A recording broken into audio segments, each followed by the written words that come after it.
जय हिंद साथियों। सो कैसे हैं आप सब लोग। मैं आशा करता हूँ कि आप सब ठीक होंगे और अच्छे से अपनी पढ़ाई कर रहे होंगे। तो आज की जो अपनी वीडियो है वो है भारतीय संविधान, और भारतीय संविधान के अंतर्गत आज आप जानेंगे इनका परिचय थोड़ा सा, कार्यपालिका, विधायिका और न्यायपालिका। ठीक है ना। फिर इनका अलग से एक एक करके इनको पढ़ना पड़ता है भारतीय संविधान के अंतर्गत, लेकिन अपन इनको थोड़ा सा जान लेंगे तो उससे ये समझ में आ जाएगा कि इनके अंतर्गत अपन को पढ़ना क्या क्या चीज़ें है। जैसे कि राष्ट्रपति किसका हिस्सा रहता है, इन्हीं को पढ़ना रहता है। राष्ट्रपति, कार्यपालिका का सदस्य, प्रधानमंत्री, मंत्री परिषद, उपराष्ट्रपति, ठीक है, महान्यायवादी। इसी के अंतर्गत पर राज्य में आ जाते हैं कार्यपालिका, विधायिका, ठीक है ना। ये सारी की सारी चीजें इसी के अंतर्गत रहती है, संसद के अंतर्गत ही आती है। किसके अंतर्गत? संसद। ठीक है। संसद का गठन किससे होता है? तो संसद का गठन लोकसभा, राज्यसभा और राष्ट्रपति, किन किन से होता था? लोकसभा, राज्यसभा और राष्ट्रपति के द्वारा होता है। यानी कि इन तीनों को मिला देंगे तो क्या बन जाएगी? अपनी भारत की संसद बन जाएगी। क्या बन जाएगी? भारत की संसद बन जाएगी। और भारत की जो सरकार है वो कौन से प्रकार की सरकार है? तो इसका स्वरूप कौन सा है? तो संसदात्मक स्वरूप है। कौन सा स्वरूप है? तो संसदात्मक स्वरूप है। अर्थात यहाँ पर संसदीय व्यवस्था वाली सरकार है। कौन सी है? संसदीय व्यवस्था वाली। अपनी केंद्र में कौन सरकार रहती है? संसद ही रहती है ना भाई, संसद ही है ना। तो संसदात्मक स्वरूप वाली सरकार रहती है भारत में। ठीक है। अब आइए देखते हैं कार्यपालिका। कार्यपालिका, विधायिका और न्यायपालिका। ठीक है। ये चार्ट यदि आप देखना चाहें या इसका स्क्रीनशॉट लेना चाहें तो ले सकते हैं। ठीक है ना। बाद में मैं बता दूंगा कि आप ले लीजिए, मैं साइड से हट जाऊंगा एक तरफ।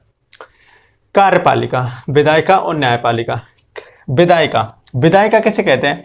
विधायिका का काम होता है कानून बनाना। क्या बनाना? कानून बनाना। यानी कि हमारे लिए जो कानून बनते हैं, हमारे लिए जो कानून बनाती है सरकारें, जो कानून बनाती है वो कौन बनाती है? तो विधायिका बनाती है। उस जो कानून बनाने वाले भाग को अपन क्या कहते हैं? तो विधायिका बनाती है। भाई हम तीन लोग हैं, ठीक है, उदाहरण के रूप में ले लीजिए, हम तीन लोग हैं। तीन लोगों ने में से एक को दे दिया विधायिका कि भाई आप क्या करोगे? कानून बनाओगे। क्या करोगे? कानून बनाओगे। ठीक है। एक को दे दिया कि भाई मैं तो कानून बना दूंगा, लेकिन दूसरा वाला क्या करेगा? उस कानून को लागू करेगा। यानी कि उस कानून को लागू कराने का जिम्मा किसका है? दूसरे का। पहले वाले ने क्या कर दिया? कानून बना दिया। दूसरे वाले के जिम्मे क्या है कि आप क्या करोगे? कानून को लागू करोगे। तथा तीसरे का काम क्या है कि तीसरे का काम यह है कि यदि इन कानूनों का कोई उल्लंघन करता है या इन कानून बनाने की प्रक्रिया में यदि कोई गतिरोध उत्पन्न हो जाता है, कोई धांधली हुई है, मान लीजिए कोई संवैधानिक तरीके से नहीं बना कि गैर संवैधानिक तरीके से बना दिया इन दोनों ने मिलकर, विधायिका और कार्यपालिका ने, तो इसकी जांच करता कौन होगा? तीसरा, अर्थात न्यायपालिका। कानून बनाने वाला कौन हो गया? विधायिका हो गई। ठीक है। उसको लागू कराने वाला कौन हो गया? कार्यपालिका। और उसके तीनों की जो जांच करेगा, यानी कि उसको इनके बीच में यदि कोई तकरार उत्पन्न हो जाता है तो उसको निपटारा कौन करेगा? तो न्यायपालिका। और यदि उस कानून का कोई पालन नहीं कर रहा है तो उसका भी दंड देने का काम कौन करेगा? वो तीसरा व्यक्ति कौन? अर्थात न्यायपालिका करेगी। ठीक है। ये तीन होते हैं, कौन? कार्यपालिका, न्यायपालिका और विधायिका। ठीक है। तो विधायिका क्या करती है? हमारे लिए कानून बनाती है। यानी कि हमारे जितने भी कानून है, कोई भी चोरी का कानून मान लीजिए, चोरी अर्थात चोरी करेगा कोई व्यक्ति तो उस पर कोई भी जो दंडात्मक कार्रवाई होगी उसका जो प्रावधान बना दिया गया तो कौन बनाता है? उसका विधायिका बनाएगी। ठीक है। यानी कुछ भी कानून बनाएगा वो कौन बनाती है? तो विधायिका बनाती है। अब इस कानून तो बना दिया विधायिका ने कानून बना दिया, विधायिका कानून बना दिया। अब कानून को लागू कराने का काम कौन करता है? तो कानून को लागू कराने का काम करती है अपनी कौन? कार्यपालिका। कौन करती है? कार्यपालिका। यानी कि भाई हमने तो कानून बना दिया, अब आप लागू करिए। तो लागू कराने के लिए किसके पास जाएगा? कार्यपालिका के पास। ठीक है। अब मान लेते हैं थोड़ी देर के लिए कि इन दोनों में क्या हो गया भाई? कोई गतिरोध उत्पन्न हो गया, यानी कि कानून बनाने वाले और लागू कराने वालों में। ठीक है। या फिर कानून का कोई उल्लंघन कर रहा है। क्या? कानून लागू तो हो गया, बन भी गया, लागू भी हो गया, और उसके लिए क्या हो रहा है? कोई कानून का उल्लंघन कर रहा है, यानी कि व्यक्ति उसको मान नहीं रहा है। तो इसके लिए किसके पास जाएंगे? इसके लिए इसके पास जाएंगे न्यायपालिका के पास। किसके पास जाएंगे? न्यायपालिका के पास। किसके पास? न्यायपालिका के पास। यदि इन दोनों के बीच में भी कोई गतिरोध उत्पन्न हो जाता है, यानी कार्यपालिका और विधायिका के बीच में भी कोई गतिरोध उत्पन्न हो जाता है, तो भी किसके पास जाएंगे? न्यायपालिका के पास। और यदि कोई कानून नहीं मान रहा है तो भी आप किसके पास जाओगे? न्यायपालिका के पास जाओगे ना, कि घर बैठे सॉल्यूशन निकाल लोगे? नहीं भाई, न्यायपालिका के पास जाओगे। किसके पास? न्यायपालिका के। ठीक है। तो कानून बनाने का काम कौन करती है? अपने यहाँ पे विधायिका करती है। ठीक है। यदि आप विधायिका से मतलब सिर्फ इतना समझना है, कानून बनाने वाली संस्था। ठीक है, आप उसे ये कह सकते हैं क्या, कानून बनाने वाली संस्था। कार्यपालिका कानून को लागू कराने वाली संस्था, ठीक है। न्यायपालिका यानी कि इन दोनों के बीच में यदि कार्यपालिका कानून बनाने वाली संस्था और कानून लागू कराने वाली संस्था के बीच में यदि कोई तकरार उत्पन्न हो जाता है, या जो कानून लागू हो चुका है उसको नहीं मान रही है, कोई व्यक्ति नहीं मान रहा है, तो उसको कौन करेगा लागू, तो उसके लिए कौन है, तो अपने पास फिर न्यायपालिका है, ठीक है। ये था सीधा सा। इसके बाद आते हैं अपन कार्यपालिका, अलग से देखते हैं आप कार्यपालिका। कौन, कार्यपालिका। कार्यपालिका कार्यपालिका अपने यहाँ पे द्विसदनात्मक व्यवस्था पाई जाती है। कौन सी, द्विसदनात्मक द्विसदनात्मक यानी कि केंद्र में भी सरकार होती है और राज्यों में भी सरकार होती है, ठीक है। तो कार्यपालिका केंद्र में भी होती है, उसे अपन कहते हैं केंद्रीय कार्यपालिका, और राज्यों में जो होती है उसे कहते हैं राज्य की कार्यपालिका, ठीक है। तो जो केंद्र में कार्यपालिका होती है उसका गठन किस किस से मिलकर होता है, उसका गठन होता है राष्ट्रपति। राष्ट्रपति कार्यपालिका का हेड होता है, यानी कि कार्यपालिका का जो हेड कहेंगे आप, तो वो किसे कहेंगे, प्रधानमंत्री नहीं, राष्ट्रपति होता है। कौन होता है, राष्ट्रपति, ठीक है। और भारत का भी हेड कौन होता है, तो क्योंकि भारत का संवैधानिक प्रमुख कौन होता है, तो भारत का राष्ट्रपति होता है, ठीक है। जबकि सरकार का प्रमुख कौन होता है, यानी कि सरकार का मुखिया कौन होता है, जिसे अपन चुन के भेजते हैं, प्रधानमंत्री। और जबकि संवैधानिक प्रमुख कौन होता है, तो राष्ट्रपति होता है। यानी कि हमारे देश के जो भी समझौते विदेशियों के साथ होते हैं ना, वो किसके नाम पे होते हैं, तो राष्ट्रपति के नाम पे ही होते हैं। किसके नाम पे, राष्ट्रपति के नाम पे। क्योंकि हमारे देश का जो संवैधानिक प्रमुख है ना, अब संविधान से ही तो मान्यता है देश की, तो संवैधानिक प्रमुख कौन है हमारे देश का, राष्ट्रपति है। तो हमारे देश के जितने भी समझौते होने, मान लीजिए कोई भी अमेरिका के साथ कोई भी समझौता हुआ, फला समझौता, कोई भी XYZ जो भी मानना है, मान लीजिए, तो वो किसके नाम पर होगा, प्रधानमंत्री जाएगा, तो प्रधानमंत्री अपने नाम पे ही करेगा क्या समझौता, या राष्ट्रपति के नाम पे होगा। तो आपका आंसर क्या होना चाहिए, राष्ट्रपति के नाम पे। क्योंकि भारत का जो संवैधानिक प्रमुख है ना, वही वास्तव में प्रमुख है ना, संवैधानिक प्रमुख है ना, वही देश का प्रमुख माना जाता है। यानी कि देश का प्रमुख कौन माना जाता है, तो भारत का राष्ट्रपति माना जाता है। तो भारत के राष्ट्रपति के नाम पर ही क्या होते हैं, सारे समझौते होते हैं। और जो सरकार का जो मुखिया होता है, यानी कि सरकार जिसे अपन जनता चुन के भेजती है केंद्र में, जो सरकार का मुखिया कौन होता है, तो प्रधानमंत्री होता है। तो प्रधानमंत्री क्या होता है, संवैधानिक प्रमुख नहीं होता, प्रधानमंत्री राष्ट्रपति से नीचे स्तर का होता है। लेकिन जो वास्तविक शक्तियों का जो उपयोग करता है वो कौन करता है, तो संविधान का जो सरकार का प्रमुख होता है ना, वो करता है, ना कि संवैधानिक प्रमुख। यानी कि भारत के संविधान का प्रमुख, संवैधानिक प्रमुख कौन है, तो भारत में राष्ट्रपति है। और सरकार का मुखिया कौन होता है, तो भारत का प्रधानमंत्री होता है, ठीक है। तो राष्ट्रपति क्या है, राष्ट्रपति कार्यपालिका का भी हेड है और साथ ही क्या है, भारत का भी हेड है। क्योंकि ये क्या होता है, भारत के संविधान का प्रमुख होता है, ठीक है। यानी कि भारत में सबसे बड़ा पद कौन सा है, तो राष्ट्रपति का। कौन सा, राष्ट्रपति का। इसके बाद आते हैं कार्यपालिका का दूसरा सदस्य होता है उपराष्ट्रपति। कौन होता है, उपराष्ट्रपति, ठीक है। इसके बाद आते हैं प्रधानमंत्री। कौन होता है, प्रधानमंत्री। प्रधानमंत्री के साथ में क्या होती है, उसकी मंत्रिपरिषद होती है। क्या होती है, प्रधानमंत्री के साथ में क्या होती है, उसकी मंत्रिपरिषद होती है। और मंत्रिपरिषद भी 3 प्रकार की होती है। कौन सी, एक होती है कैबिनेट मंत्री, एक होते हैं राज्य मंत्री और एक होते हैं उपमंत्री, ठीक है। यानी कि जो मंत्रिपरिषद होती है प्रधानमंत्री वाली, यानी कि जो प्रधानमंत्री जो अपनी मंत्रिपरिषद बनाता है, उसमें कितने प्रकार के मंत्री रहते हैं, तो 3 प्रकार के मंत्री रहते हैं। कितने प्रकार के, 3 प्रकार के। कौन कौन से, कैबिनेट मंत्री, राज्य मंत्री और उपमंत्री। कौन होते हैं, उपमंत्री, ठीक है। ये थे मंत्रिपरिषद के सदस्य, ठीक है। इसके बाद कौन आता है, तो इसके बाद आता है महान्यायवादी। कौन होता है, महान्यायवादी। यानी कि इन चारों से कौन कौन से, राष्ट्रपति, उपराष्ट्रपति, प्रधानमंत्री या प्रधानमंत्री की मंत्रिपरिषद और कौन होता है, तो महान्यायवादी। इन चारों को मिला दिया जाता है तो भारतीय क्या बन जाती है, कार्यपालिका बन जाती है। क्या बन जाती है, कार्यपालिका, अर्थात सरकार बन जाती है। क्या बन जाती है, सरकार, ठीक है।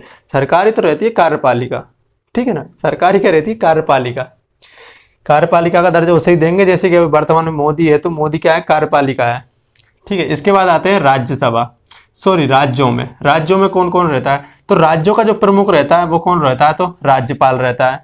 राज्यपाल की मदद के लिए कौन होता है, राज्य में मंत्रिपरिषद अर्थात मुख्यमंत्री। कौन, राज्य में मंत्रिपरिषद, राज्य की मंत्रिपरिषद अर्थात मुख्यमंत्री, ठीक है। और इसके बाद कौन होता है, तो महाधिवक्ता। इन तीनों से मिलकर क्या बनती है, राज्य की कार्यपालिका बनती है। कौन बनती है, तो राज्य की कार्यपालिका बनती है। जैसे कि विधानसभा में, ठीक है, जैसे कि अपने मुख्यमंत्री यानी कि मुख्यमंत्री कौन है, तो शिवराज सिंह चौहान है। तो शिवराज सिंह चौहान की कार्यपालिका कौन कौन से मिलकर बनी है, तो राज्यपाल से राज्य मंत्री यानी कि शिवराज सिंह ने जो मंत्री बना रखे ना उनको मिला के, और कौन होता है तीसरा, तो महाधिवक्ता। ठीक है, इसके बाद आते हैं अपन विधायिका। किस पे आते हैं, विधायिका। विधायिका का काम समझ गए होंगे। विधायिका का काम क्या है, तो कानून बनाना। विधायिका भी भारत में 2 स्तरों पे पाई जाती है, क्योंकि भारत में सरकारें 2 स्तर पे पाई जाती हैं। वास्तव में 3 स्तर पे पाई जाती है। कौन कौन सी, यानी कि सैद्धांतिक रूप से बेसिकली दो स्तर पे ही पाई जाती है, केंद्र की सरकार और राज्य की सरकार। लेकिन राज्य सरकार क्या करती है, पंचायती राज व्यवस्था भी लगा दी है। तो भारत में सरकारें कितने स्वरूप हो जाते हैं, सरकार के 3 स्वरूप हो जाते हैं, केंद्र, राज्य और पंचायत। ठीक है, यानी कि म्युनिसिपालिटी अर्थात नगर पालिका वगैरह। इसके बाद आते हैं विधायिका। विधायिका में केंद्र की विधायिका और राज्य की विधायिका। ठीक है, केंद्र की विधायिका को अपन क्या कहते हैं, संसद कहते हैं। क्या कहते हैं, संसद। संसद का गठन किन किन से मिलकर होता है, तो संसद का गठन होता है लोकसभा, राज्यसभा और राष्ट्रपति। कौन होता है, लोकसभा, राज्यसभा और राष्ट्रपति। ठीक है, लोकसभा और राज्यसभा। लोकसभा और राज्यसभा से मिलकर कौन बनती है, तो संसद बनती है। अब आता है कि एक बात आती है कि क्या प्रधानमंत्री विधायिका का सदस्य नहीं रहता, क्योंकि कार्यपालिका का सदस्य रहता है, ये तो अपन सब जानते हैं। क्योंकि कार्यपालिका का जो हेड होता है वही क्या कहलाता है, प्रधानमंत्री कहलाता है। लेकिन क्या प्रधानमंत्री विधायिका का सदस्य नहीं होता, तो भाई होता है।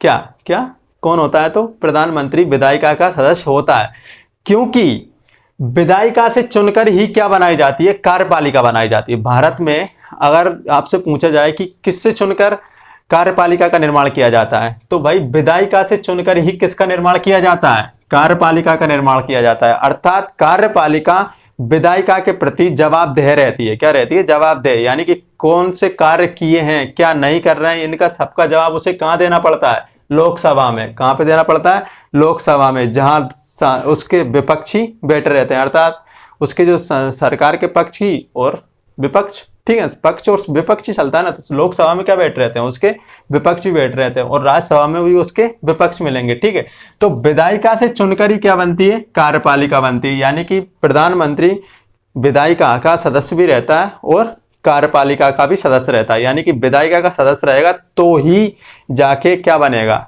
भारत का कोई भी प्रधानमंत्री बनेगा। यानी कि जो विधायिका में बहुमत वाली सरकार होती है उसे क्या बना दिया जाता है, प्रधानमंत्री। बहुमत वाली सरकार का नेता जो होता है उसे क्या बना दिया जाता है, तो अपने यहाँ पे प्रधानमंत्री बना दिया जाता है। यानी कि सांसद क्या चुनते हैं, यहाँ पर क्या चुने जाते हैं, तो सांसद चुने जाते हैं। कौन से, सांसद। यानी कि हमारे देश में कोई भी अगर मंत्री है, जैसे कि वर्तमान में गृह मंत्री कौन मान लीजिए, अमित शाह जी मान लीजिए। अमित शाह यदि लोकसभा और राज्यसभा के यदि कोई सदस्य नहीं है, यानी कि विधायिका के सदस्य नहीं है, कौन से, विधायिका। विधायिका में कौन आ गए, लोकसभा और राज्यसभा। यदि कोई मंत्री है भारत का, जैसे कि मान लीजिए अमित शाह। अमित शाह यदि लोकसभा या राज्यसभा में से किसी का सदस्य नहीं है और प्रधानमंत्री चाहते हैं कि अपन इनको मुख्यमंत्री बना दे, सॉरी कोई मंत्री पद दे दें, जैसे कि अभी क्या है वो गृह मंत्री है, तो मान लेते हैं उन्हें अपन क्या देते हैं, गृह मंत्री, और वो किसके सदस्य नहीं है, लोकसभा और राज्यसभा के सदस्य नहीं है।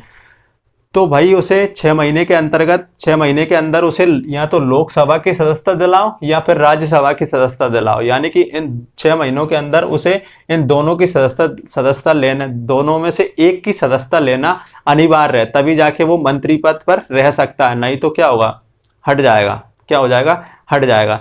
लेकिन जो अमेरिका में होता है, अमेरिका में ऐसा नहीं होता। क्या होता है, अमेरिकी संविधान में ऐसा नहीं होता। यानी कि अमेरिका का जो राष्ट्रपति है, अमेरिका का राष्ट्रपति चाहे तो किसी भी रोड चलते व्यक्ति को उठा के और अपने मंत्री परिषद में शामिल कर सकता है, यानी कि अपने मंत्रिमंडल में शामिल कर सकता है। ठीक है ना, तो कभी भविष्य में यदि अमेरिका चाहो तो कर लेना प्रार्थना। अभी जो बाइडन है, क्या पता अपन जाएंगे तब तक तो कौन रहेगा, तो उससे बोल देना भाई बना दे यार, कोई मंत्री परिषद ही दे दे, कोई मंत्री पद ही दे दे। ठीक है, तो अमेरिका का जो राष्ट्रपति है ना, वो जिसे चाहे, भले वो चुनाव लड़ा हो चाहे नहीं लड़ा हो, उसे क्या कर सकता है, मंत्री परिषद, यानी कि मंत्री परिषद का हिस्सा बना सकता है, यानी कि उसे कोई भी मंत्री पद दे सकता है। लेकिन भारत में ऐसा नहीं हो सकता, क्योंकि भारत में क्या है, जो मंत्री रहेगा, यानी कि जो केंद्र में मंत्री रहेगा, वो विधायिका का सदस्य होना जरूरी है। क्योंकि विधायिका से क्या चुनी जाती है, अपनी कार्यपालिका अर्थात सरकार चुनी जाती है। और यदि विधायक और जो जो अविश्वास प्रस्ताव पारित करते हैं, यानी कि अविश्वास प्रस्ताव जो लाते हैं वो कहाँ लाते हैं, तो लोकसभा राज्यसभा में लाते हैं। और यदि यहाँ पर सरकार का विश्वास मत खो जाता है, यानी कि विधायिका अर्थात लोकसभा या राज्यसभा में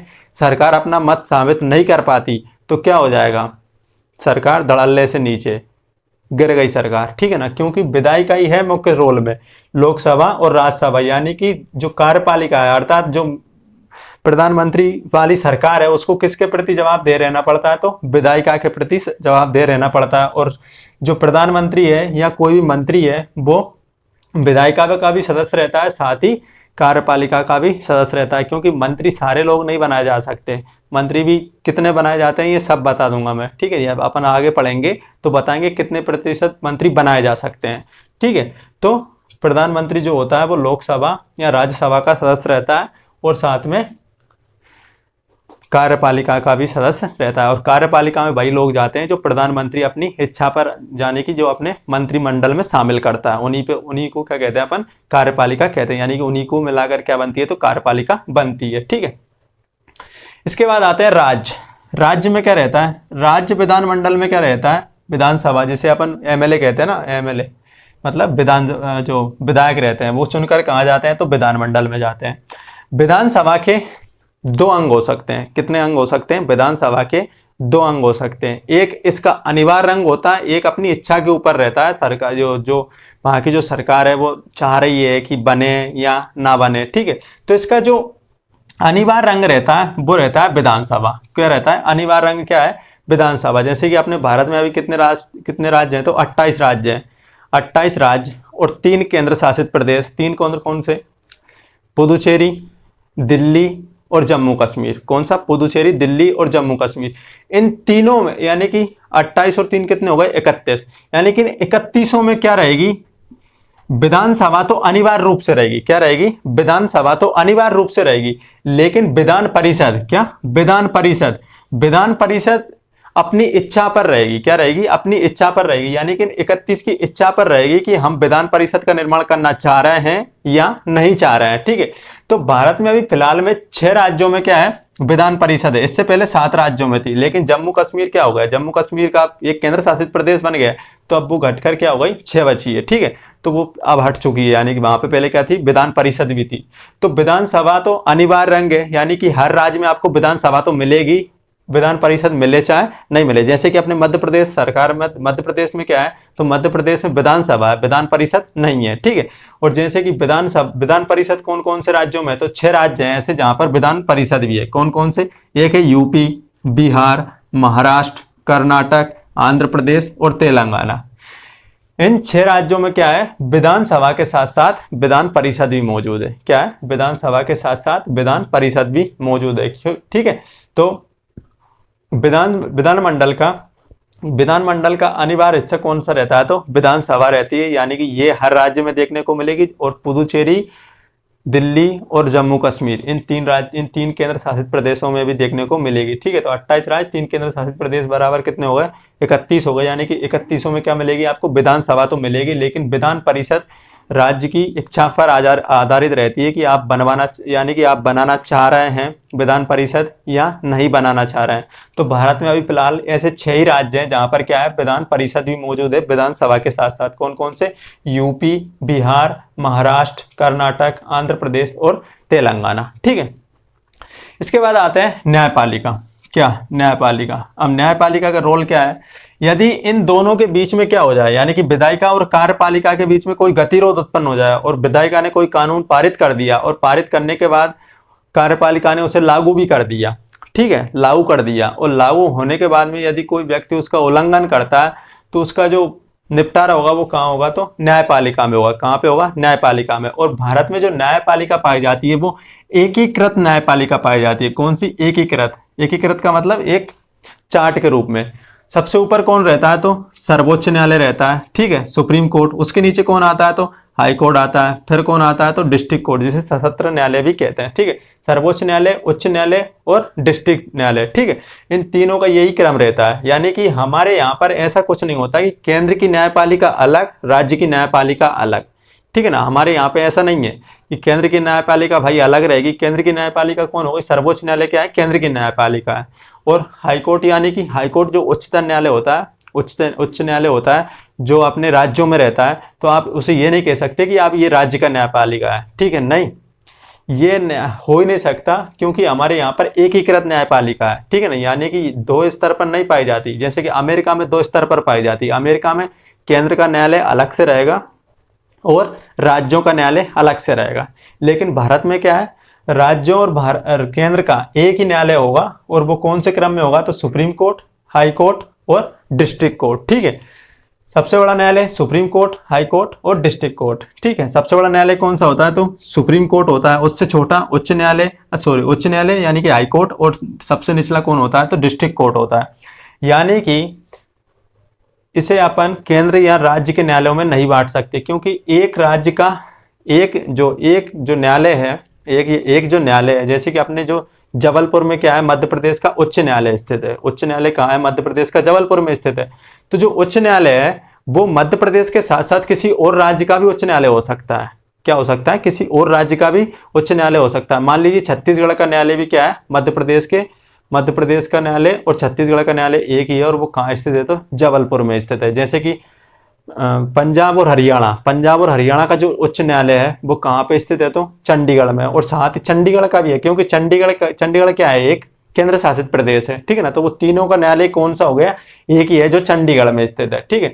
इस तरीके से यदि कोई कोर्ट में कोई केस बढ़ता है, तो कोई डिस्ट्रिक्ट कोर्ट में केस गया, डिस्ट्रिक्ट कोर्ट से कहाँ जाएगा, आप डिस्ट्रिक्ट कोर्ट से जो फैसला है उससे आप सहमत नहीं हो, तो वो कहाँ जाएगा, फिर हाई कोर्ट में जाएगा। और यदि हाई कोर्ट से भी आप सहमत नहीं हो, तो आप कहाँ जा सकते हो, सुप्रीम कोर्ट में जा सकते हो। सुप्रीम कोर्ट अंतिम अपील की दुकान है, दुकान नहीं, यानी कि आप जहां पर कहाँ कर सकते हो, तो अंतिम अपील आप कहाँ कर सकते हो, तो सुप्रीम कोर्ट में कर सकते हो, ठीक है। कहाँ पे कर सकते हो, सुप्रीम कोर्ट, यानी कि डिस्ट्रिक्ट कोर्ट सबसे निचला न्यायालय, और उससे बड़ा हाई कोर्ट, और उससे बड़ा कौन होता है, तो सर्वोच्च न्यायालय होता है, ठीक है। ये था भारत में न्यायपालिका का क्रम। क्योंकि यदि अगर न्यायपालिका का जो क्रम है, न्यायपालिका है वो क्या है, न्यायपालिका विधायिका और कार्यपालिका इन दोनों से अलग है। क्या है, इन दोनों से अलग है, यानी कि इनमें अंतर सुस्पष्ट देखा जा सकता है। किस किस में, न्यायपालिका और विधायिका और कार्यपालिका में जो अंतर है वो सुस्पष्ट देखा जा सकता है, क्योंकि हमारी जो न्यायपालिका है वो इससे बाहर रखी गई। क्या है, बाहर रखी, यानी कि न्यायपालिका के पास काफी ज्यादा शक्तियां होती है, संसद के पास भी काफी ज्यादा शक्तियां होती है, तो इसीलिए न्यायपालिका क्या है, अलग रखी गई है। नहीं तो अगर एक ही रहती तो केंद्र सरकार कह देती भैया कि कुछ भी फैसला आना है तो उनके पक्ष में लाना है, ठीक है ना। जैसे कि अभी कृषि कानून को लेकर आप सुप्रीम कोर्ट में गए थे, तो केंद्र सरकार चाहती तो कह देती भैया कि नहीं, हमारे पक्ष में देना है फैसला, किसानों के पक्ष में नहीं, तो सुप्रीम कोर्ट हाउ आपके पक्ष में ले लो, ऐसा कुछ नहीं है, ठीक है ना। तो यहाँ पर क्या है, न्यायपालिका स्वतंत्र है, यानी कि यहाँ पर न्यायपालिका क्या रखी गई, भारत में स्वतंत्र रखी गई है। लेकिन आपको विधायिका और कार्यपालिका के बीच में जो अंतर है वो अंतर ज्यादा सुस्पष्ट दिखाई नहीं देता। क्या, अंतर ज्यादा सुस्पष्ट दिखाई नहीं देता, थोड़ा मोड़ा अंतर रहता है थोड़ा सा, क्योंकि जो विधायिका के सदस्य हैं, जो कार्यपालिका के जो सदस्य हैं वो कहाँ से चुन के जाते हैं, तो विधायिका से ही चुन के जाते हैं, यानी कि इसी रूम से कौन निकलते हैं, तो कार्यपालिका के सदस्य निकलते हैं, ठीक है। और जो भारत का राष्ट्रपति होता है वो क्या रहता है, शक्तियां तो रहती हैं, लेकिन इसका शक्तियों का उपभोग कौन करता है, तो आप जानते ही हैं, प्रधानमंत्री करते हैं। यानी कि वास्तविक शक्तियों का हकदार कौन है भारत में, तो प्रधानमंत्री वाली मंत्रिपरिषद है। कौन है, प्रधानमंत्री वाली मंत्रिपरिषद है, ठीक है। तो ये था आज का छोटा सा लेक्चर। आई होप कि ये चीज़ें आपको समझ में आएंगी। और ये कहाँ मिलता है, तो भाग 5 के पहले अध्याय में मिलता है, ठीक है ना। भाग 5 के पहले अध्याय में इन सब चीज़ों के बारे में जानकारी मिलती है देखने को। अब इसके बाद अपन पढ़ेंगे स्टार्टिंग से कौन सा, राष्ट्रपति यानी कार्यपालिका पढ़ेंगे अपन, और इसमें सबसे पहले देखेंगे राष्ट्रपति, फिर उपराष्ट्रपति, फिर प्रधानमंत्री, फिर महान्यायवादी, ठीक है ना। इसी तरीके से अब क्रम चलता रहेगा। तो कैसा लगा वीडियो कमेंट करके ज़रूर बताएं, और अपने दोस्तों को वीडियो ज़्यादा से ज़्यादा शेयर करें, और लाइक करें, यदि पसंद आया हो तो कमेंट ज़रूर करें, ठीक है। धन्यवाद, जय हिंद।